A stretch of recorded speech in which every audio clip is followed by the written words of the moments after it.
White house में Donald Trump की तारीखी वापसी।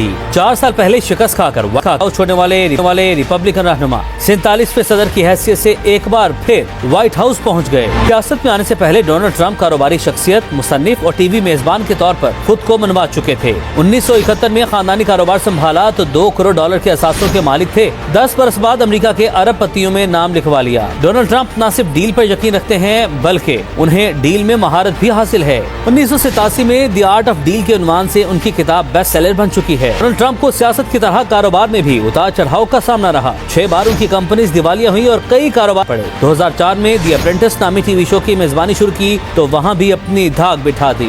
2016 के अमेरिकी इंतखाबात में रिपब्लिकन पार्टी के उम्मीदवार बने सेक्रेटरी खारजा रहने वाली हिलरी क्लिंटन को शिकस्त देकर अमेरिका के सदर मुंतखब हुए। 2020 में शिकस्त के बाद कई तनाज़ात की जद में आए, मुकदमों का सामना किया, गिरफ्तार हुए, सजाएं सुनाई गई। उसके बावजूद 2024 के इंतखाबात में कमला हैरिस को शिकस्त दी। अमेरिका को पहले से ज्यादा मजबूत, महफूज और खुशहाल बनाने का अज़्म लिए एक बार फिर मसनद इक़्तिदार पर बराजमान हो रहे हैं।